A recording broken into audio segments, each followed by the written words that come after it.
Good afternoon, Fabian Onetti, October 21st for Winston Capital Advisors. And today you can see the background, so beautiful. I'm in Rome, and my good friends Marco Elser invite me to his polo field. You can see him in the background, and you see the little machine coming over. It's the Aqueducto Romano, one of the best polo fields in all of Europe. And you can see it's a beautiful Saturday and it's a beautiful day. So let's go with our podcast. We have a lot to cover today. I'll try to be fast. I'll try to give us as much information. So a lot of stuff from Barros. We'll cover that as fast as we can. We'll look into, clearly Catalonia will be on the front page. We're going to get into that. Elections, we have two this week in Argentina, Japan. We have one to review last week in Venezuela.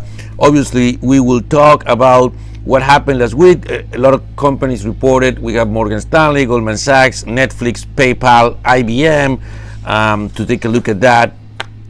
We'll review a little bit of NAFTA and Brexit, also what's going on with the markets. We had 30 years of the crash and we had a record on the markets. We have the meeting of the Chinese Communist Party, and then, like always, what to expect this coming week. So let's start with Barros very quickly. Couple of articles that I thought were very interesting. There is the cover article about these issues that all these huge technology companies end up having with the Department of Justice. Always this problem of monopolistic power. They get investigated, and it goes back to the days when Microsoft was running into that problem, and when IBM was running into this problem, and even reminding us about 1984.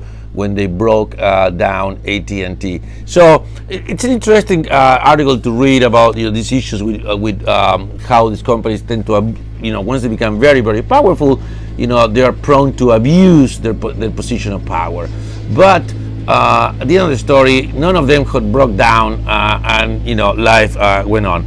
Very good article on Dupont, new CEO, the guy who fixed Tyco, to cover, and he has announced that he's going to split the company in three companies: regular materials, specialty materials, and agribusiness. Very interesting article saying you should buy the stock now. Company has not split yet, and eventually this spin-off tends to be very productive, which I think is true, and it makes sense. So we'll look more into that, and maybe we'll take a stab at Dupont.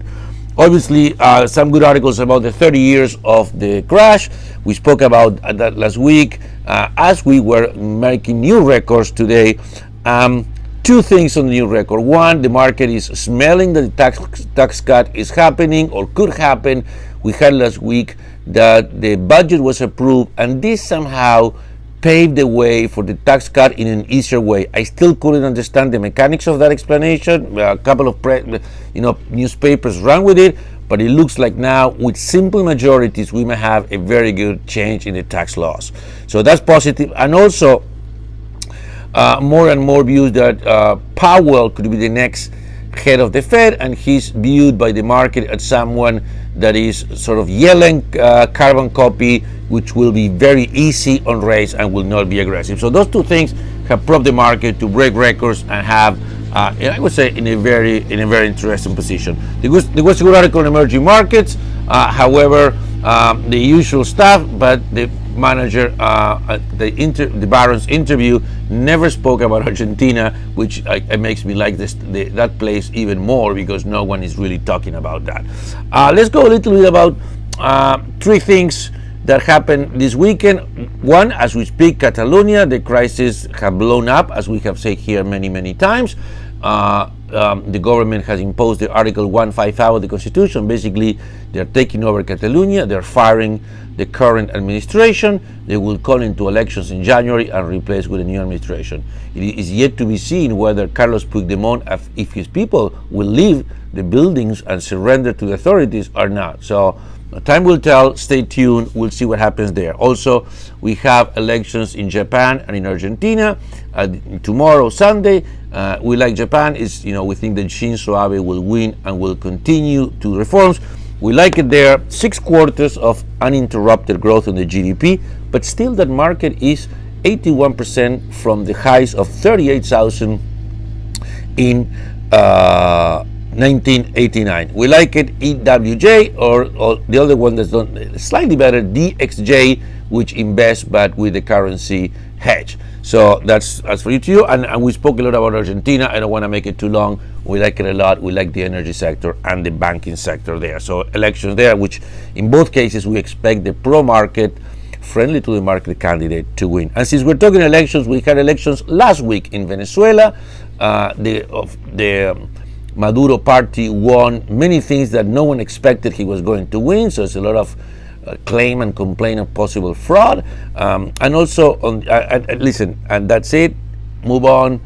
He's in complete power. There is no opposition. That's the end of the story. There were some exercises that the IMF is doing about a possible rescue eventually, the day that this thing happened. Very interesting. I don't want to be here too long. It's very complicated. And also, on Friday, we had Martina Nidhar, PhD from Chicago and good friend of Winston Capital, speaking with us about his trip to the IMF last week, in which he was talking about the different scenarios in Venezuela, of which none of them are good for now. So that's kind of some of the story right there. Big rally on the metals last week, and also let's go now into some of the reporting. We had a good reporting by Netflix, 5 and change million new users, very positive. We keep liking the stock. Morgan Stanley and Goldman Sachs reported. Goldman Sachs okay, Morgan Stanley very good numbers in their wealth management business, 26% margins on that business. The stock has a big rally over the week. Today there was an article on Barros saying it's the best investment bank in the world. Clearly has beat Goldman Sachs with their new model focusing on wealth management. Very good stuff, very good numbers, and a lot of price there as well. Similar story, Qualcomm tried a new chip. It's called the G5 chip, which, listen to this, it can transmit data at 1 gigabyte per second, or that's the equivalent of 1,000 megabytes per second. So if your next telephone goes at that speed, my question to you is, why do you need a cable in your house? That's basically 5 times or 7 times the speed of your current cable.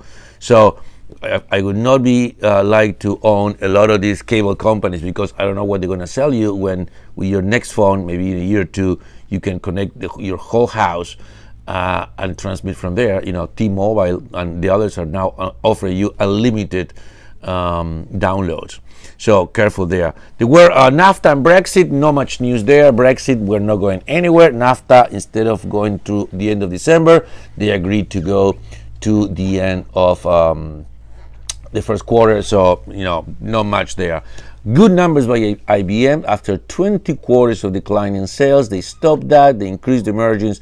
The market had a big rally, 5%, and also a lot of houses came with very positive comments on the company. So very good there. It's a stock that we like to see. It's a big component of the Dow Jones, S&P.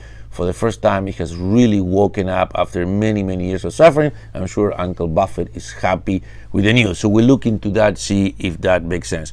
We had the meeting of the Chinese Communist Party. Nothing to report. A lot of praise for the leader and all that, but really nothing new that we should comment on that.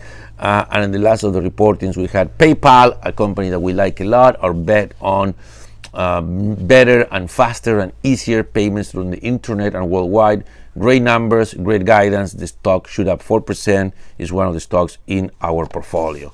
And just to go finish, we had for this coming week, on Tuesday we have General Motors, on Wednesday we have Boeing and General Electric, and on Friday we will have the first reading on the GDP, the Q3, and that looks like a 2.9%. So that's what I have. Again, look behind me. Beautiful day in Rome. Beautiful day at the Acquedotto di Roma Polo Club. Enjoying a great afternoon. Have a great weekend. I will see you the next weekend. Again, you can find us, remember, at www.winston.capital. Have a great weekend.